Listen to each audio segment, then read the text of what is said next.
Hello friends, आप सभी का स्वागत है ईआरआई फिजिक्स क्लासेस में। आज हम लोग नया टॉपिक नए चैप्टर की बात करेंगे।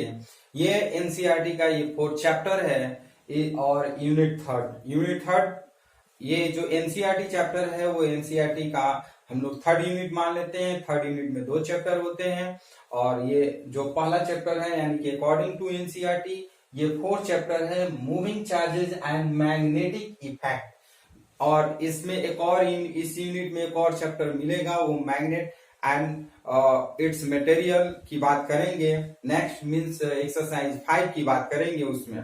तो यूनिट थर्ड का ये 4th चैप्टर है। इस 4th चैप्टर में हम लोग पढ़ेंगे moving charges and magnetic effect. Means कोई चार्ज मूव करता है तो उसका इफेक्ट क्या होता है, उसका मैग्नेटिक इफेक्ट क्या होगा, उसकी बात हम लोग करेंगे इस चैप्टर में पूरी तरह से।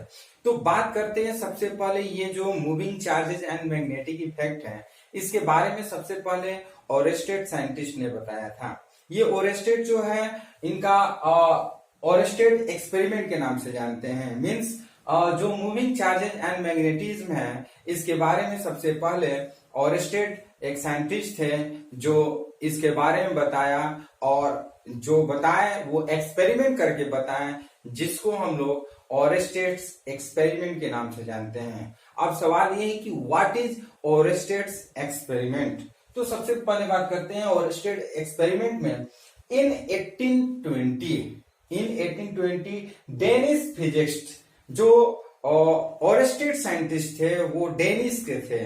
डेनिस साइंटिस्ट फिजिक्स हंस क्रिश्चियन ओरेस्टेड, इनका पूरा नाम था हंस Christian Oersted demonstrated that both electricity and magnetism are intimately relation to each other।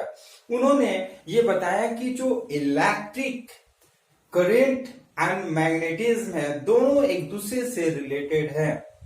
In 1820 Dennis physicist हंस क्रिश्चियन ओरेस्टेड ने ये बताया कि जो इलेक्ट्रिक करंट है और मैग्नेटिज्म ये दोनों एक दूसरे से इंटरप्रेट करते हैं, दोनों एक दूसरे से डिपेंड होते हैं, दोनों एक दूसरे से रिलेशन में बने होते हैं।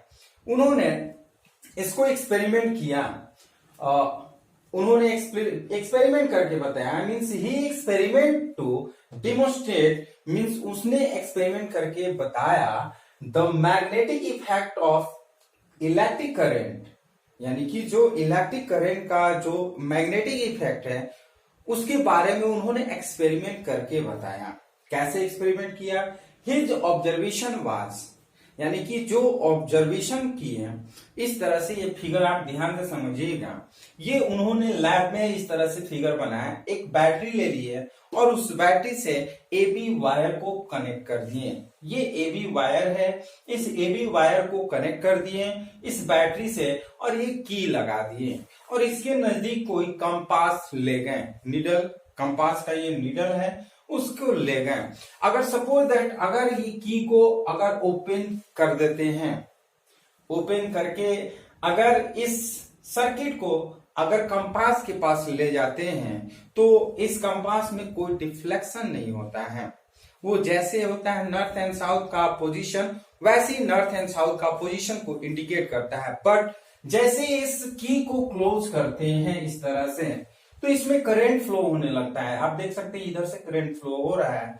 जैसे करंट फ्लो होता है ये कंपास का नीडल जो है वो डिफ्लेक्शन हो जाता है। Due to this deflection Oersted observed that due to this electric current something is effect on the compass। Means इस इलेक्ट्रिक करंट से कुछ ना कुछ ऐसा इफेक्ट हो रहा है जो इस कंपास पे डिफरेंट यानी कि डिफ्लेक्ट कर दे रहा है। फिर उन्होंने देखा कि ये तो एक बार इस तरह से कनेक्ट कर दिए, एक बार इंटरचेंज कर दिए। मीन्स जो पोलरिटी ऑफ चार्ज है, एक को पहले पॉजिटिव था उसके बाद नेगेटिव था, अब क्या कर दिए एक का नेगेटिव और दूसरे का पॉजिटिव करके देखिए। Means interchange of the polarity of this battery. Then it happen that when current, suppose that ये की जो है क्लोज कर दिए, की को क्लोज करते हुए जब इधर से करंट फ्लो कर रहा है तो उस कंडीशन में भी देख रहे हैं कि इसका जो डायरेक्शन है अपोजिट डायरेक्शन हो जा रहा है। मीन्स जब पोलरिटी को चेंज कर रहे हैं, चार्ज जो है वो चेंज हो रहा है इसका, तो इसका डायरेक्शन जो है करंट का जैसे ही चेंज हम करते हैं तो ये जो कंपास है, कंपास का डायरेक्शन का भी और डिफ्लेक्शन जो है अपोजिट हो जा रहा है। फिर उन्होंने थर्ड ऑब्जर्वेशन में देखा कि स्मॉल इलेक्ट्रिक करंट जब पास कर रहे हैं इस सर्किट से तो थोड़ा सा डिफ्लेक्शन हो रहा है इस कंपास में, और जैसे ही ज्यादा करंट इलेक्ट्रिक करंट फ्लो कराते हैं तो इसमें जो कंपास में है ज्यादा डिफ्लेक्शन कर रहा है। तो ये ऑब्जर्वेशन करने के बाद उन्होंने बताया कि to flow of electric charge magnetic effect is produce. Flow of electric charge magnetic effect is produce means जब किसी भी कंडक्टर से इलेक्ट्रिक चार्ज को फ्लो कराते हैं तो उसमें मैग्नेटिक इफेक्ट का प्रोडक्शन होता है। इसी के बारे में हमने एक्सप्लेन में किए हैं फर्स्ट में कि when sufficient current was allowed to pass through a wire AB means इस AB वायर से कुछ सफिशिएंट करंट पास कराते हैं placed along the axis of magnetic needle. इसके AB के नजदीक कोई नीडल को रखते हैं, then axis of magnetic needle kept directly and close to the wire, और जैसे ही इस वायर को क्लोज हम इसको ले जाते हैं the needle was to deflect from its normal position. जो नॉर्मल पोजीशन होता है नीडल का वो चेंज हो जाता है। जैसे इस वायर के नजदीक अगर हम इस कंपास को ले जाते हैं तो जो नीडल का पोजीशन होता है वो डिफ्लेक्ट हो जाता है, डिफ्लेक्शन हो जाता है। सेकंड कंडीशन में हम इसी को ऑब्जर्व कर रहे हैं कि means the deflection of the needle was found to be in the opposite direction on reversing the direction of the current by reversing the polarity of the battery. जैसे इस पोलरिटी ऑफ द बैटरी को change कर रहे हैं, means पहले positive था और बाद में नेगेटिव, अब क्या कर दिए एक बार नेगेटिव और दूसरी बार पॉजिटिव कर दिए। तो जब polarity of the battery change then direction of the electric current is also change. When direction of electric current is changed, then the deflection of the compass is also changed। ये deflection जो है compass का ये भी change हो जा रहा है। इसको ये कंपास है इसका जो है वो आपका डायरेक्शन चेंज हो रहा है। फिर थर्ड ऑब्जर्वेशन में उन्होंने देखा, थर्ड एक्सपेरिमेंट करके, deflection of the magnetic needle charge change with the strength of the electric current. जो डिफ्लेक्शन है नीडल का वो चेंज हो रहा है according to the strength of the electric current. Means अगर हम इलेक्ट्रिक करंट ज्यादा इस सर्किट को प्रोवाइड करते हैं तो ज्यादा डिफ्लेक्शन होता है, कम इलेक्ट्रिक करंट प्रोवाइड करते हैं तो कम डिफ्लेक्शन होता है। Means the deflection of the needle increase with increase in current vice versa. Means जैसे जैसे हम इंक्रीज कर रहे हैं इलेक्ट्रिक करंट को वैसे वैसे डिफ्लेक्शन भी इंक्रीज करता है। Means these observation led Oersted to interpret that flow of electric charges in the source of magnetic field। Means जैसे इलेक्ट्रिक चार्ज किसी भी कंडक्टर में फ्लो होता है तो वो क्या होता है charges in the source of magnetic field, means वो मैग्नेटिक फील्ड प्रोड्यूस करने लगता है, प्रोड्यूस द मैग्नेटिक फील्ड। इसको लिख सकते हैं observation interpreted that flow of electric charges is the produce कर सकते हैं यहाँ पे प्रोड्यूस ऑफ मैग्नेटिक फील्ड, यानी कि जब भी इलेक्ट्रिक करंट किसी कंडक्टर में फ्लो कराते हैं इसके आसपास जो है वो मैग्नेटिक फील्ड प्रोड्यूस हो जाता है। अब सवाल ये कि what is magnetic field, what is magnetic field. तो हम लोग मैग्नेटिक फील्ड को पढ़ने से पहले हम लोग राइट हैंड थंब रूल्स की बात करेंगे। इसके बाद हम लोग नए टॉपिक जो है वो पढ़ेंगे मैक्सवेल्स कॉर्क स्क्रू रूल, जिसको हम लोग राइट हैंडेड स्क्रू रूल भी बोलते हैं। स्क्रू कांटी की तरह होता है, उसमें इस तरह से गैप गैप बने होते हैं, स्क्रू आप लोग जानते होंगे, उसी को स्क्रू रूल बोलते हैं या फिर मैक्सवेल कॉर्क स्क्रू रूल बोलते हैं। इसको ध्यान से आप समझिएगा, ये कॉर्क है और इस कॉर्क में कोई स्क्रू को इस तरह से कसा गया है, इस तरह से कसा गया है। ये, और जब इस कॉर्क में स्क्रू के थ्रू अगर कोई इलेक्ट्रिक करंट प्रोवाइड करते हैं तो ये जो बेंड हुआ रहता है, ये जो इसका गैप बना हुआ रहता है, ऐसे जो लगा हुआ रहता है कॉर्क में, तो ये डायरेक्शन शो करता है मैग्नेटिक फील्ड का। ये आप देख सकते हैं, ये मैग्नेटिक फील्ड का डायरेक्शन शो कर रहा है, यानी कि जिस तरह से घूमता है स्क्रू, उसको हम मैग्नेटिक फील्ड का डायरेक्शन बोल देते हैं। और ये है इलेक्ट्रिक करंट। मींस अगर बात करते हैं मैक्सवेल कॉर्क स्क्रू रूल का, तो कहेंगे if the forward motion of imaginary right handed screw is in the direction of the current through a linear conductor. ये अगर राइट हैंड में इसको लेकर के इस तरह से अगर मीन्स इसको कॉर्क में इसको घुमाया जाए, तो then the direction of the rotation of the screw give the direction of the magnetic lines.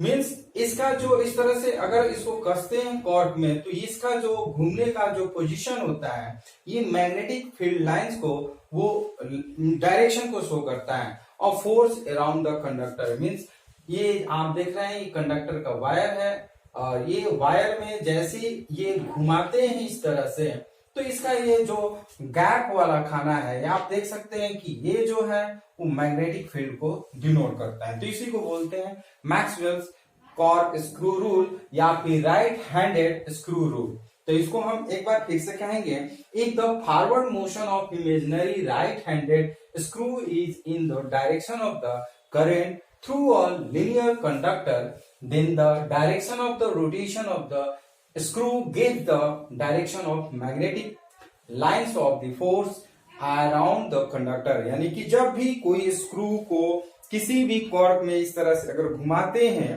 ये आपका कंडक्टर है, और कंडक्टर को जैसी स्क्रू से अगर स्क्रू को अगर हम किसी कॉर्क में इस तरह से अगर हम उसमें पुश करते हैं, तो इसके जो घूमने का जो डायरेक्शन होता है वो आपका मैग्नेटिक फील्ड को डिनोट करता है। इसी को बोलते हैं Maxwell cork screw rule. Second है राइट हैंड थंब रूल। इसको राइट हैंड थंब रूल, जैसे सपोज दैट कोई कंडक्टर है, इस कंडक्टर को राइट हैंड में ले लेते हैं और कंडक्टर में जैसी करंट को फ्लो करवाते हैं, तो ये जो कर्ल है, यानी कि जो हमारे उंगली का ये कर्ल है, ये डायरेक्शन ऑफ मैग्नेटिक फील्ड को शो करता है। और ये जो आपका थंब है, थंब जो है वो डायरेक्शन ऑफ इलेक्ट्रिक करंट को फ्लो करता है। इसी को राइट हैंड थंब रूल बोलते हैं। तो ये राइट हैंड थंब रूल को डिफाइन करना हो तो कहेंगे if a conductor carrying current is imagine to be held in the right hand. यदि सपोज दैट कोई कंडक्टर है, कंडक्टर को अगर हम इमेजिन कर रहे हैं कि राइट हैंड में इसको इस तरह से पकड़े हुए हैं, such that the thumb points in the direction of the current. ये जो थंब पॉइंट है ये करंट का डायरेक्शन को शो करता है। Then the tips of the curl finger encircling the conductor will give the direction of the magnetic field lines। और ये जो कर्ल है फिंगर, इसको इस तरह से हम मोड़े हुए हैं, तो ये जो है मैग्नेटिक फील्ड लाइंस को शो कर रहा है और ये इलेक्ट्रिक करंट को शो कर रहा है, उसका डायरेक्शन को शो कर रहा है। तो इसको बोलते हैं राइट हैंड थंब रूल। बात करते हैं मैग्नेटिक फील्ड। जिस तरह से हम लोग इलेक्ट्रिक फील्ड पढ़ चुके हैं, इलेक्ट्रिक फील्ड का डायरेक्शन पढ़ चुके हैं, ठीक उसी तरह से मैग्नेटिक फील्ड भी है, मैग्नेटिक फील्ड का भी डायरेक्शन है। जिस तरह से इलेक्ट्रिक फील्ड इंटेंसिटी पढ़े थे, ठीक उसी तरह से मैग्नेटिक फील्ड इंटेंसिटी भी है।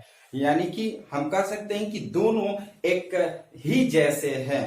तो ध्यान से समझिए, सपोज दैट यदि आप इलेक्ट्रिक करंट नहीं पढ़े हैं, तो यदि आप मैग्नेटिक फील्ड पढ़ लेते हैं, तो मैग्नेटिक फील्ड से आपका इलेक्ट्रिक करंट भी, इलेक्ट्रिक फील्ड का भी आप कवर कर सकते हैं, क्योंकि दोनों सेम है, डिफिनीशन भी सेम है। सिर्फ और सिर्फ फर्क है कि वहां पर इलेक्ट्रिक की बात करते थे और यहाँ पर मैग्नेटिक की बात करेंगे, बाकी सेम चीज वही रहेंगे।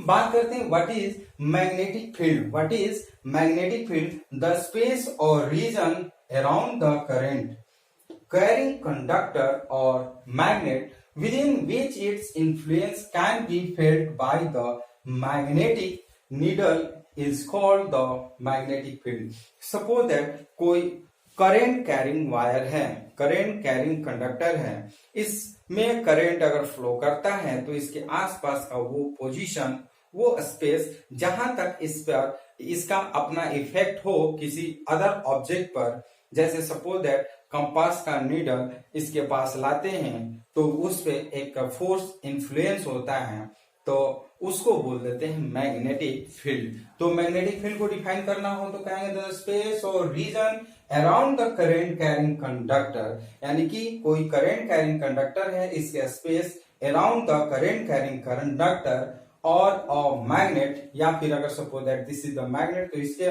आसपास का जो एरिया होगा, स्पेस होगा, with in which its influence can be failed, यानी कि ये किसी ऑब्जेक्ट पर कुछ इन्फ्लुएंस कर सकता है, फेल कर सकता है by the magnetic needle is called the magnetic field.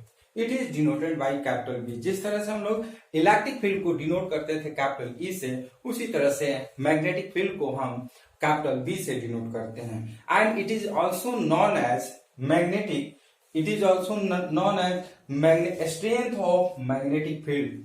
It means electric magnetic field को हम स्ट्रेंथ ऑफ मैग्नेटिक फील्ड के भी नाम से जानेंगे, मैग्नेटिक फील्ड को स्ट्रेंथ ऑफ मैग्नेटिक फील्ड के भी नाम से जानेंगे और मैग्नेटिक फ्लक्स डेंसिटी के भी नाम से जानेंगे। ध्यान से समझिएगा, मैग्नेटिक फील्ड को बहुत सारा नाम है, जैसे मैग्नेटिक फील्ड को हम लोग स्ट्रेंथ ऑफ मैग्नेटिक फील्ड कहेंगे, या मैग्नेटिक फ्लक्स डेंसिटी कहेंगे, या मैग्नेटिक इंडक्शन कहेंगे, या फिर मैग्नेटिक वेक्टर कहेंगे।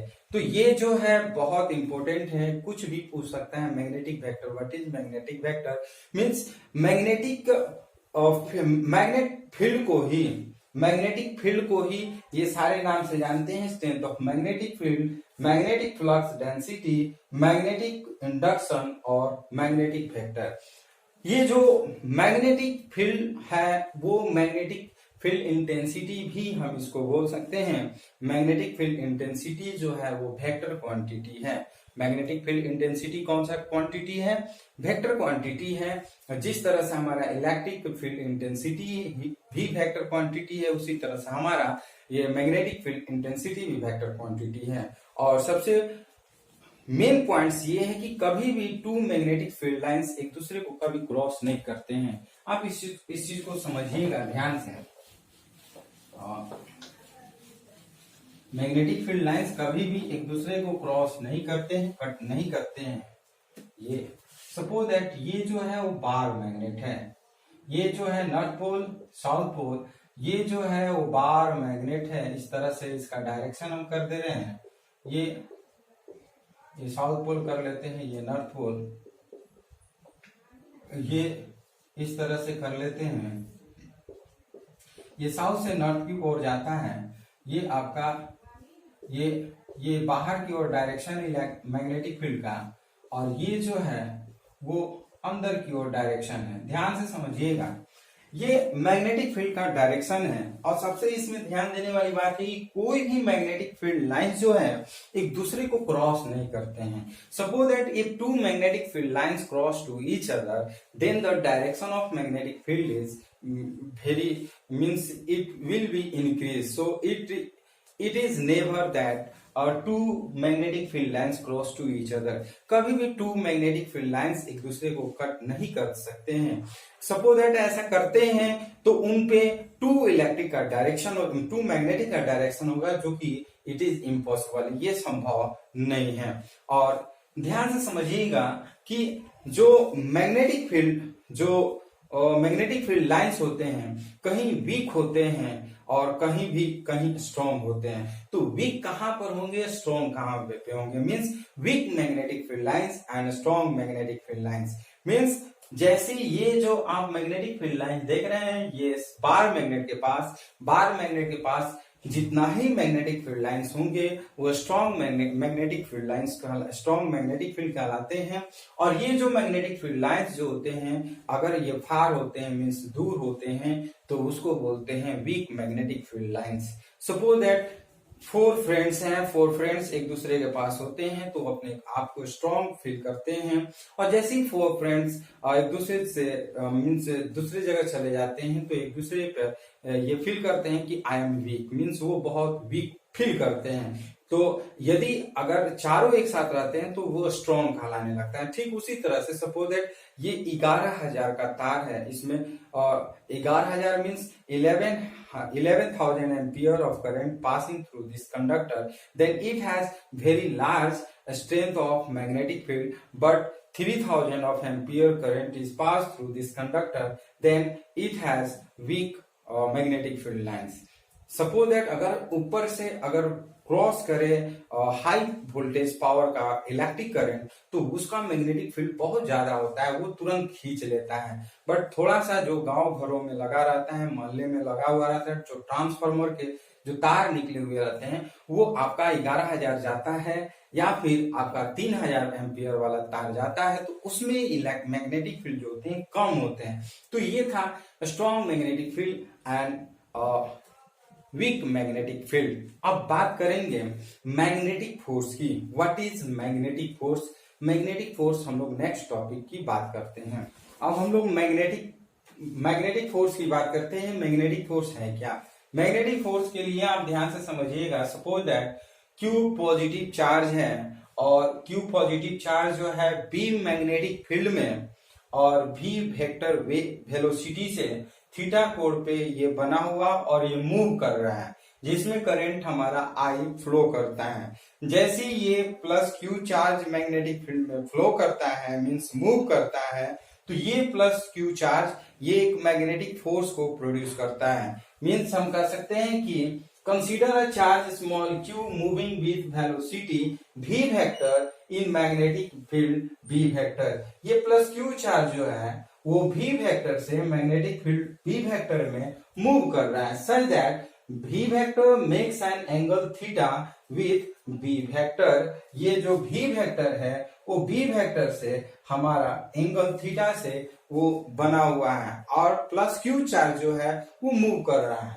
Then the charge will experience of force. जो चार्ज ये आप देख रहे हैं Q, ये एक फोर्स एक्सपीरियंस करता है। इस फोर्स को ही हम लोग मैग्नेटिक फोर्स बोलते हैं। Magnetic force F vector M means इसको मैग्नेटिक फोर्स बोलेंगे। F vector M is equal to Q into V vector cross B vector. This force is called the magnetic force. इसी force को हम लोग magnetic force के नाम से जानते हैं। अब बात करते हैं इसका, अगर suppose that magnitude of magnetic force की बात करते हैं तो वेक्टर को हटा देते हैं, तो ये वेक्टर हटा लेंगे तो Fm is equal to QVB। और जैसे क्रॉस प्रोडक्ट हटाते हैं तो आप जानते हैं क्रॉस प्रोडक्ट में क्या आता है। आप कमेंट बॉक्स में बताइएगा कि डॉट प्रोडक्ट में हम लोग क्या यूज करते हैं और क्रॉस प्रोडक्ट में क्या यूज करते हैं। मींस यदि डॉट प्रोडक्ट हटाते हैं मैग्नीट्यूड के लिए तो हम क्या लिखते हैं, और यदि क्रॉस प्रोडक्ट हटाते हैं तो क्या लिखते हैं, वो आप जरूर कमेंट बॉक्स में करिए। वैसे हम यहाँ पे बता रहे हैं कि क्रॉस प्रोडक्ट को हटाते हैं तो साइन थीटा लिख लेते हैं। तो इस तरह से ये हमारा magnetic force Fm is equal to QVB sine theta, ये फॉर्मूला हो गया। अब बात करते हैं स्पेशल केस की। ध्यान से समझिएगा, स्पेशल केस जो है बहुत इंपॉर्टेंट है। स्पेशल केसेस में सबसे फर्स्ट बात करते हैं। Suppose that if charge Q moves parallel और anti parallel, if small q charge moves parallel or anti-parallel to the magnetic field,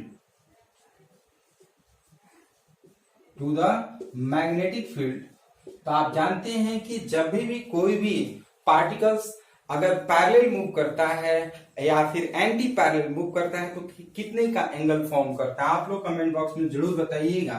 तो theta is equal to 0 degree हो जाएगा। कब? जब पैरेलल मूव होगा तब। जैसे ये जो Q है अगर B वेक्टर के पैरेलल मूव करता है तो ये जो होगा वो angle theta is equal to 0। जब एंटी पैरेलल की बात करते हैं तो theta is equal to 180 degree होता है। और आप जानते होंगे साइन 0 डिग्री का वैल्यू कितना होता है और साइन 180 का वैल्यू कितना होता है, आप लोग कमेंट बॉक्स में जरूर बताइएगा। एफ इज इक्वल टू, ये अगर हम सपोज दैट पैरेलल होगा, ये plus Q charge moving parallel to the magnetic field, then the angle becomes theta is equal to 0, then we know that sine 0 value is 0। Means जो force होंगे, जब भी अगर कोई चार्ज मैग्नेटिक फील्ड में move करता है parallel to the magnetic field, then the force, magnetic force will be 0। और हम ये भी कर सकते हैं कि when charge small q moves anti parallel to the magnetic field, then force, magnetic force will also be 0। Means both condition में हमारा थीटा का वैल्यू, ये आपका 0 डिग्री और 180 डिग्री, साइन 0 डिग्री का वैल्यू 0 होता है और साइन 180 डिग्री का वैल्यू 0 होता है। तो उस कंडीशन में no force act on the magnetic field, ये मैग्नेटिक फील्ड पे कोई फोर्स एक्ट नहीं करता है, तो इस कंडीशन में फोर्स 0 हो जाता है। सेकेंड केस की बात करते हैं। If small q charge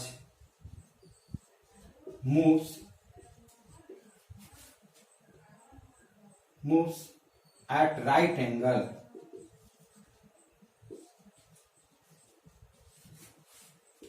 to the magnetic field, that is theta is equal to 90 degree. ध्यान से आप समझिएगा, जब हम किसी भी चार्ज को मैग्नेटिक फील्ड में अगर 90 डिग्री पे मूव कराते हैं, राइट एंगल पे मूव कराते हैं, तो उस कंडीशन में हमारा जो कॉस थीटा का वैल्यू होगा, वो थीटा का वैल्यू 90 डिग्री, और जानते हैं साइन 90 का वैल्यू कितना होता है, साइन 90 का वैल्यू 1 हो जाएगा। तो उस कंडीशन में एफ इज इक्वल टू हम क्यू भी बी लिख लेते हैं। Means maximum force act on the magnetic field, यानी कि जो मैग्नेटिक फील्ड होगा वो मैक्सिमम फोर्स प्रोड्यूस करेगा। मैक्सिमम फोर्स कब प्रोड्यूस होगा? Means if small Q charge moves perpendicular to the direction of the magnetic field. अगर मैग्नेटिक फील्ड के डायरेक्शन में परपेंडिकुलर कोई चार्ज मूव्स करते हैं, तो उस कंडीशन में मैक्सिमम मैग्नेटिक फील्ड प्रोडक्शन होता है। Means F is equal to Q V B, because sine 90 degree का वैल्यू 1 होता है। यहां को लिख सकते हैं सिंस साइन 0 डिग्री बराबर 0 और sine 180 degree is equal to 0, और यहां पर लिख लेते हैं since sine 90 degree is equal to आपका 1 हो जाता है। अभी थर्ड केस की बात करते हैं। If small Q charge moves at 270 degree to the magnetic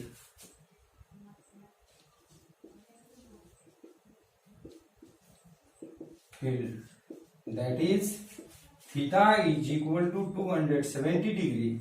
तो आप जानते हैं F is equal to minus Q V B, ये आपका since sine 270 degree is equal to -1 होता है।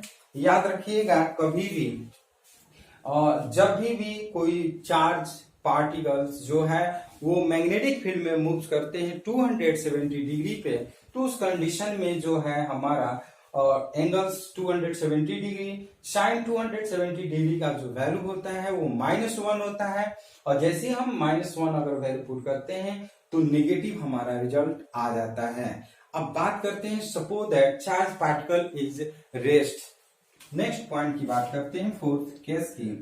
If charge particle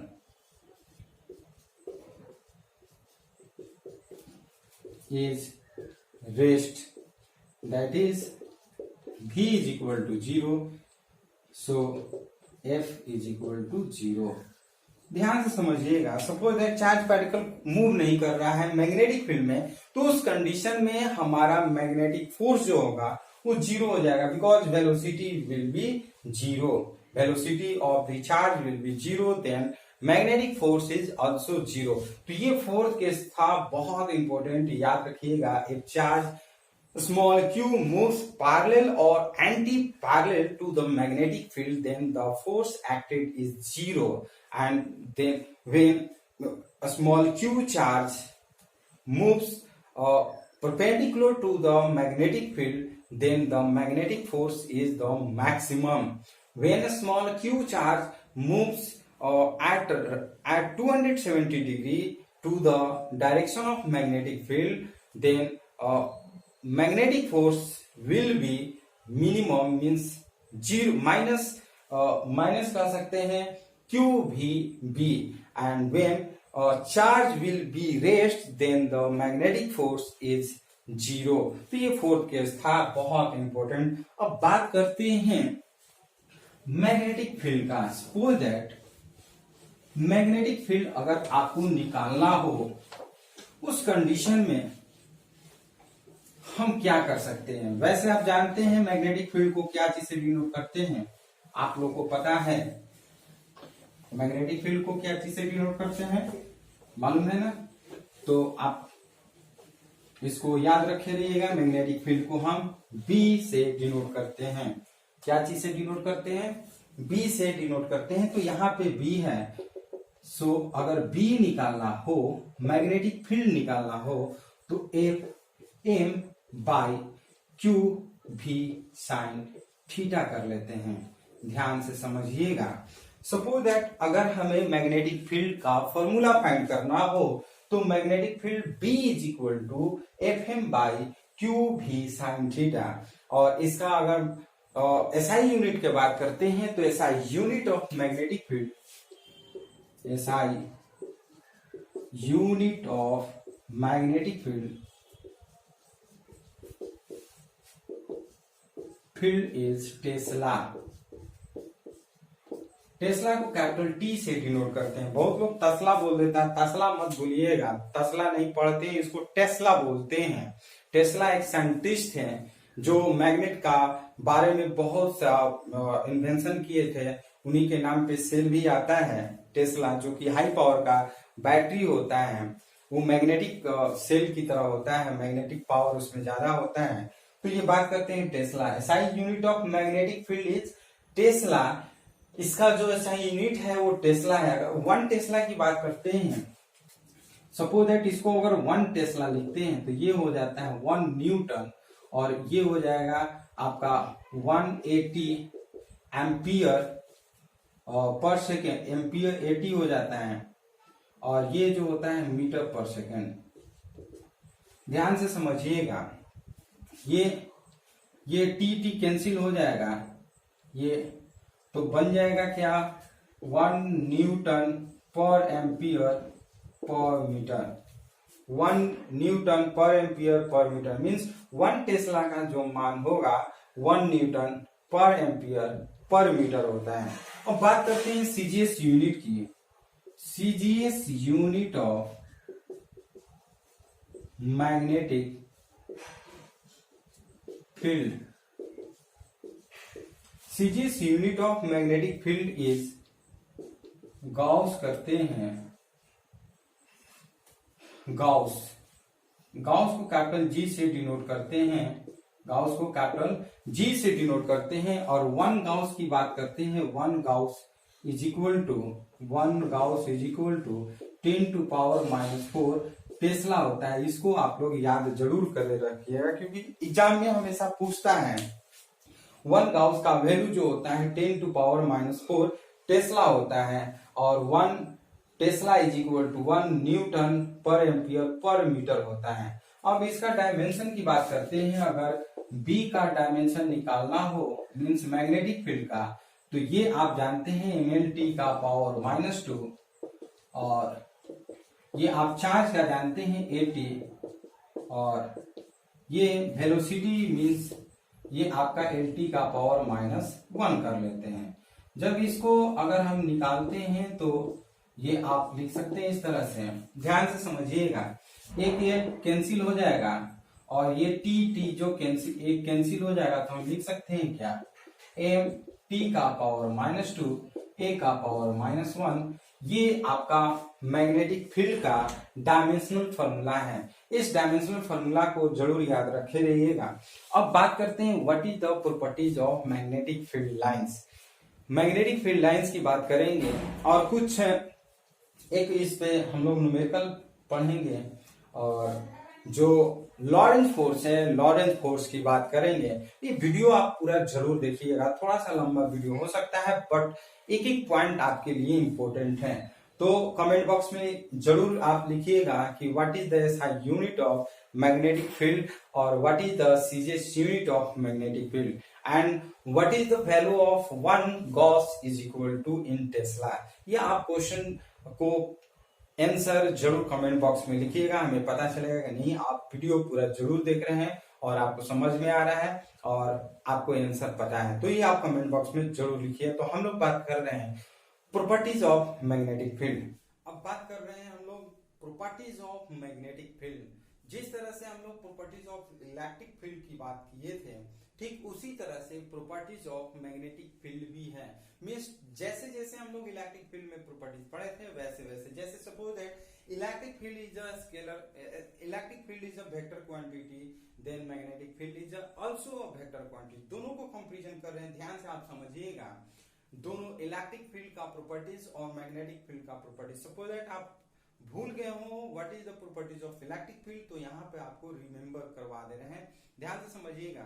electric field is also a vector quantity, magnetic field is also a vector quantity, यानी कि दोनों जो है वो वेक्टर क्वांटिटी है। सेकेंड प्रॉपर्टी जो है it has 3 dimensional, means electric field भी एक्स वाई जेड एक्सिस में वर्क करता था, मैग्नेटिक फील्ड भी एक्स वाई जेड एक्सिस में वर्क करेगा। Means it has 3 dimensional and magnetic field, electric field both has 3 dimensional.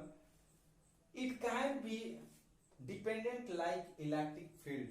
It can be it can be time dependent like electric field. जिस तरह से electric field time पे depend करता था उसी तरह से हमारा मैग्नेटिक फील्ड भी टाइम पे डिपेंड करता है। सपोज दैट ये आपका कंडक्टर है, इस कंडक्टर में अगर हम जितने टाइम तक इलेक्ट्रिक करंट को फ्लो कराते हैं उतना ही टाइम तक हमारा मैग्नेटिक फील्ड इस कंडक्टर पे रहेगा।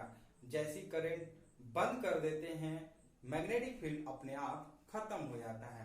तो हम कह सकते हैं it can be time dependent like electric field. Next है magnetic field depend upon permeability mu. जो मैग्नेटिक फील्ड है वो magnetic field depend upon permeability, but electric field is depend on permittivity. Permittivity को हम लोग एप्सिलॉन नॉट से denote करते हैं।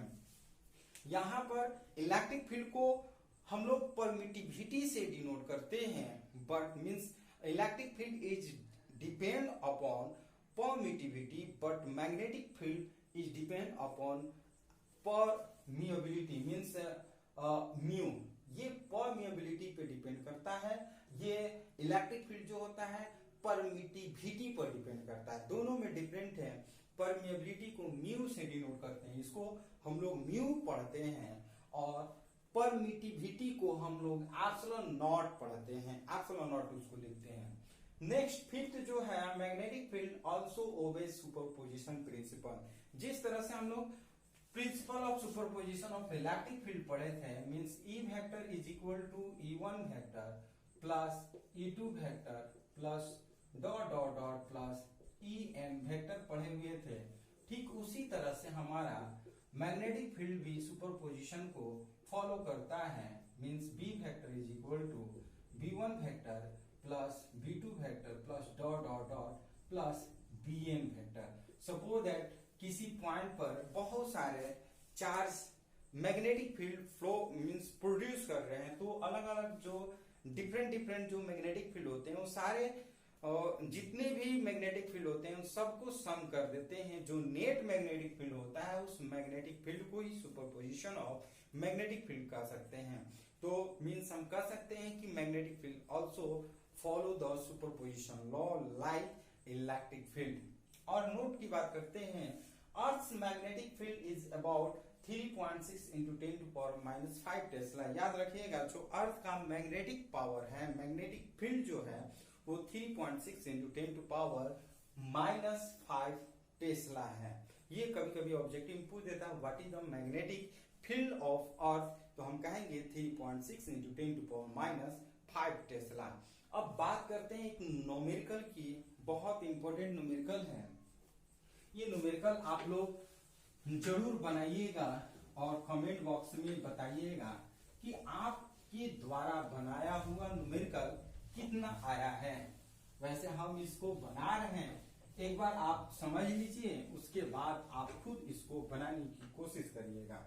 जैसे हम लोग बार बार कहते हैं कि जो वैल्यू दिया रहता है उसको पहले हम लोग नोट करते हैं, तो सबसे पहले क्वेश्चन एक बार पढ़ लेते हैं, उसके बाद हम लोग इसका वैल्यू को लिखते हैं। कॉपर है 8.0 into 10 to power 28 conduction electrons per metre, ये क्यू है। और copper wire of length 1 metre and cross sectional area 8.0 into 10 to power minus 6 metre square, carrying a current and laying at right angle to a magnetic field of strength 5 into 10 to power minus 3 Tesla, experiences the force of 8.0 into 10 to power minus 2 Newton. Calculate the drift velocity of force electron in the wire. जो value दिया है सबसे पहले हम note करते हैं। Copper has कितना conduction electrons per unit metre cube, means number of electron जो है 8.0 into 10 to power 28 दिया हुआ है। A copper wire of length 1 meter, means length दिया है 1 metre, and cross sectional area दिया है 8.0 into 10 to power minus 6 metre square, carrying a current laying at right angle, means theta दिया है आपका 90 degree, to a magnetic field of strength B दिया हुआ है 5 into 10 to power minus 3 Tesla, and experiences of force of F दिया हुआ है 8.0 into 10 to power minus 2 Newton. Calculate the drift velocity V is equal to what? ये जो value दिया है उसको हम नोट कर लिए, अब इसको मिटा दे रहे हैं। ध्यान से समझिएगा, जो वैल्यू दिया रहता है उसको पहले हम लोग क्या करते हैं, नोट कर लेते हैं और अकॉर्डिंग टू क्वेश्चन हम लोग बनाते हैं। ड्रिफ्ट वेलोसिटी V का वैल्यू हमें फाइंड करना है, तो हम लोग क्या करते हैं, since E is equal to हम लोग जानते हैं 1.6 into 10 to power minus 19 coulomb जानते हैं। नंबर ऑफ इलेक्ट्रॉन जो है, number of electron on wire की बात करते हैं, वायर N इंटू AL कर लेते हैं, मींस वॉल्यूम ऑफ वायर कर लेते हैं, नंबर ऑफ इलेक्ट्रॉन हो जाता है। तो टोटल चार्ज की बात करते हैं, टोटल चार्ज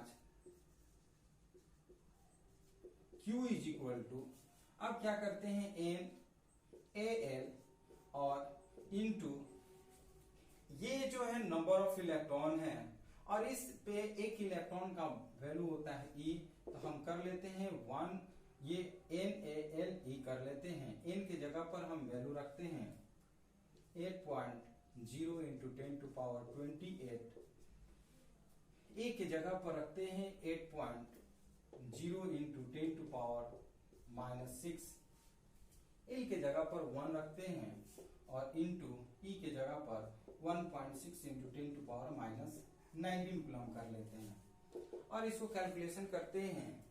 ये 8 8 जा 64 इंटू 1.6 इंटू, अब देखिए ये जो है माइनस 19 और 6 25 और 3 कर लेते हैं, तो ये आपका हो जाता है 10 टू पावर 3 और Q जो है वो चार्ज है, Q कर लेते हैं। इसको कैलकुलेशन आप कर लीजिएगा और हमें निकालना क्या है, V निकालना है। सिंस हम लोग जानते हैं B is equal to F by Q V sine theta जानते हैं।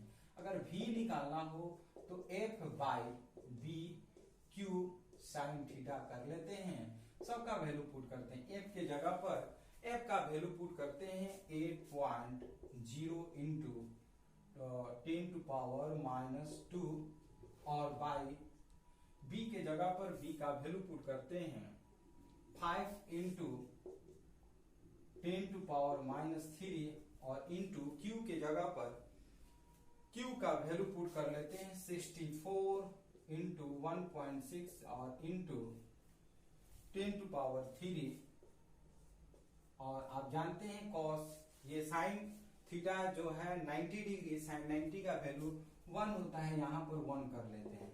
इसको आप कैलकुलेशन करिएगा, आपका वैल्यू जो है वो आएगा 1.563 इंटू 10⁻⁻4 मीटर पर सेकेंड। एक कैलकुलेशन करके आप देखिएगा जरूर कि ये आपका वैल्यू आया है कि नहीं।